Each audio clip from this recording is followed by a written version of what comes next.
Baik, Assalamualaikum warahmatullahi wabarakatuh. Perkenalkan, nama saya Grazi Group dari Prodi Teknik Informatika kelas TI 2024C dengan NIM 240512040085. Pada video kali ini saya akan menjelaskan atau mensimulasikan routing dinamik OSPF di Mikrotik menggunakan GNS3. Mungkin bisa langsung kita mulai. Kita akan masuk ke GNS3. Di sini saya sudah membuat skema yang dimana skemanya ini sama seperti pada video lalu, jadi tidak ada yang diubah. Di sini bisa langsung kita start. Dan kita akan masuk di PC1. Untuk setting IP address masih sama seperti video lalu, tidak ada yang diubah, sehingga kita bisa langsung masuk ke setting routing OSPF. Di sini kita akan masuk ke menu routing, lalu ke OSPF di router 1 atau di PC1. Kita akan masuk ke Winbox, lalu kita connect, dan kita akan masuk ke bagian routing OSPF. Di sini kita akan menambahkan networknya, yaitu ada 12.12.12.0, 13.13.13.0, 192, 168, 1.0, di mana di belakangnya ini ada /24 dan juga 25. Pada PC1 ini saya sudah menambahkan networknya. Di sini ada 12.12.0/24, 13.13.13.024, 192, 168, 1.0/25. Sehingga bisa langsung kita ke PC3.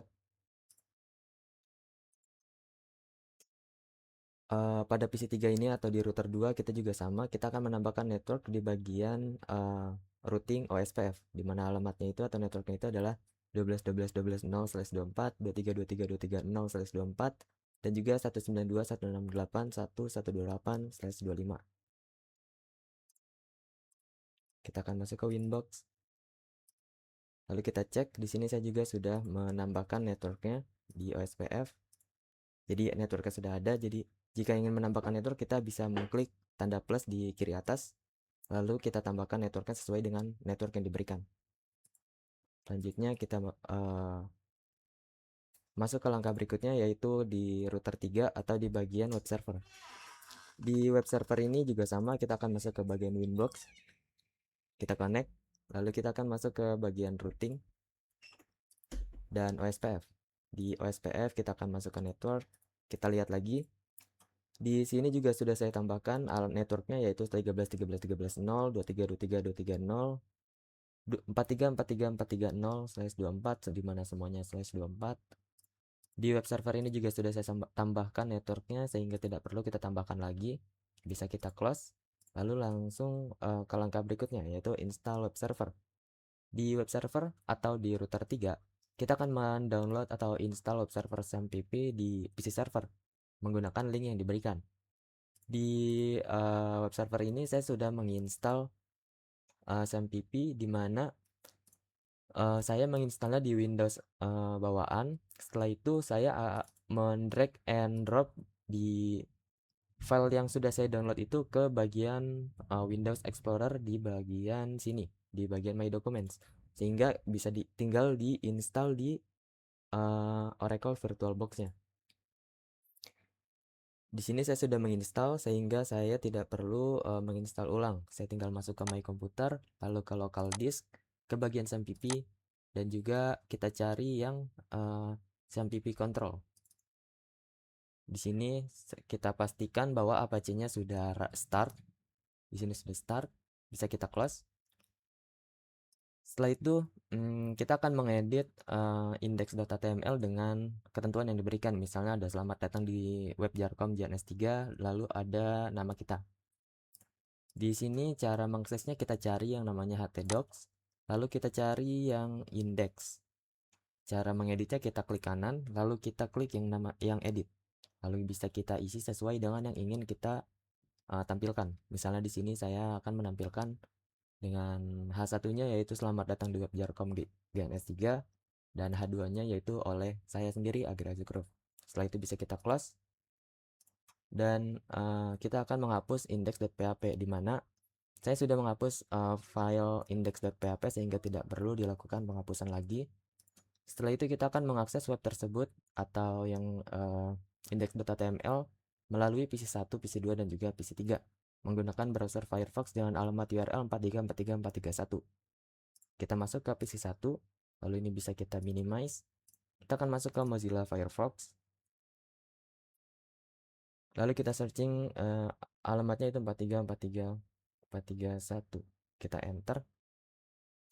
Di sini sudah dapat ditampilkan sehingga index.html yang tadi sudah dapat dibaca oleh PC1.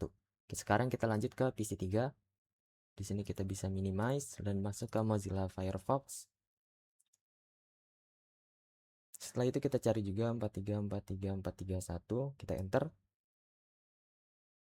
Di sini juga sudah dapat ditampilkan yang artinya PC1 dan juga PC3 sudah dapat membaca index.html yang berada pada web server. Selanjutnya kita akan mengatur DNS, di mana kita akan masuk ke bagian IP lalu ke bagian DNS di web server. Ini bisa kita close.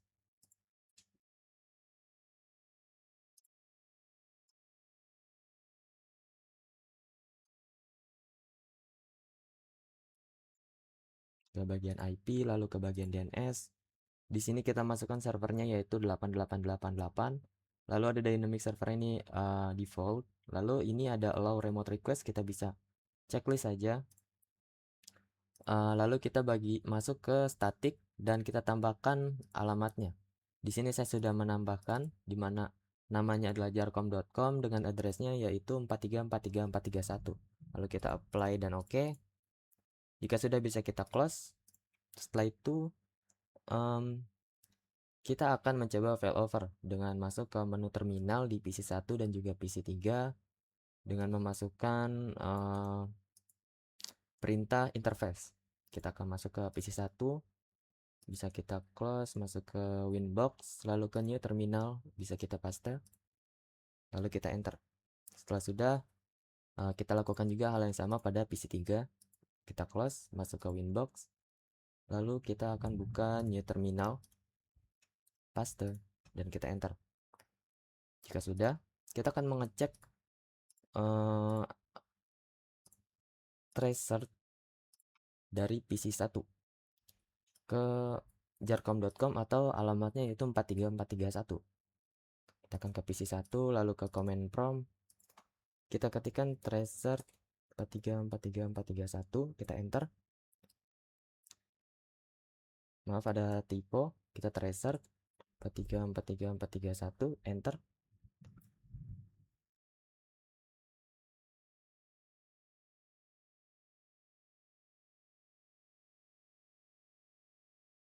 Sistem masih membaca jalurnya. Nah, di sini jadi di awal itu kita akan melalui 192, alamatnya yaitu 192.168.162, lalu masuk ke 13.13.13.3 dan kemudian baru sampai di 4343431. Gitu juga dengan PC3, kita akan cek dengan tracer 43431.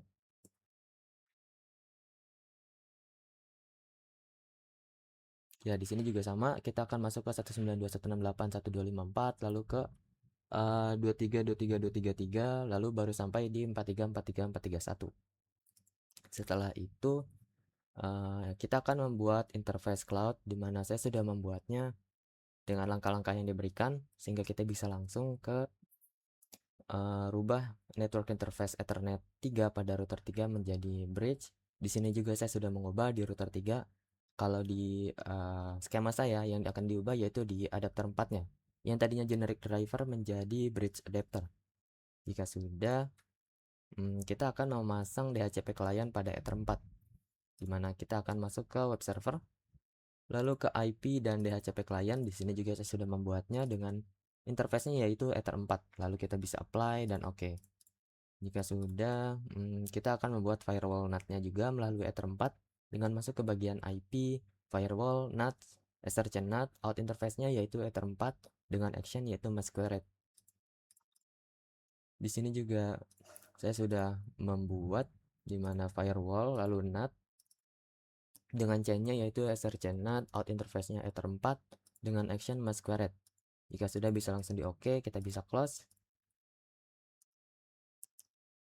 Setelah itu kita akan mengaktifkan router 3 atau R3 menjadi default gateway dengan masuk ke routing OSPF instance default redistribute default route menjadi always as type 1. Lalu kita ke web server, ke bagian IP, ke bagian routing, lalu ke OSPF. Lalu kita masuk ke instance, lalu ke default.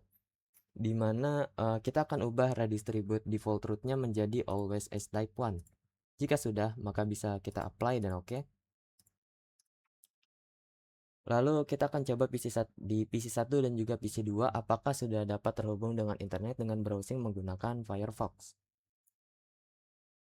Oke, kita akan coba ke Mozilla Firefox. Kita akan coba misalnya YouTube. Di PC1 sudah dapat terhubung dengan internet, kita akan cek di PC3. Komen permain kita close, lalu masuk ke Mozilla Firefox. Setelah itu kita akan cari lagi YouTube. Di PC3 juga sudah dapat terhubung dengan internet. Jika teman-teman sudah mengikuti caranya tetapi masih error, mungkin bisa kita melihat di bagian network connection-nya. Pada PC1, di simulasi ini ada tambahan yaitu di bagian property di Internet Protocol TCP/IP. Nah, yang sebelumnya itu hanya use the following IP address. Tapi di video kali ini kita akan menambahkan DNS server address di mana pada PC1 preferred DNS servernya kita masukkan 13.13.13.3. Kita oke. Lalu pada PC3 masuk ke network connection, lalu LAN, local area connection, lalu property dan TCP/IP. DNS servernya yaitu 23.23.23.3. Lalu kita oke, kita close. Lalu ke web server juga kita isi DNS-nya ke network connection, local area connection, property, lalu ke internet protocol. Nah, untuk web server ini bisa menggunakan yang seperti saya gunakan yaitu 43434333, atau bisa juga teman-teman jika tidak bisa menggunakan ini bisa diganti dengan 8888. Oke. Jadi tergantung kalau misalnya teman-teman bisa menggunakan IP 43434333, gunakan ini. Tapi kalau misalkan tidak bisa juga atau tidak pada PC1 dan juga PC3 tidak terhubung ke internet, bisa diganti menggunakan 888. Bisa kita oke. Lalu ini kita close. Ya, mungkin itu saja yang dapat saya sampaikan pada video kali ini. Kurang lebihnya mohon maaf. Wassalamualaikum warahmatullahi wabarakatuh.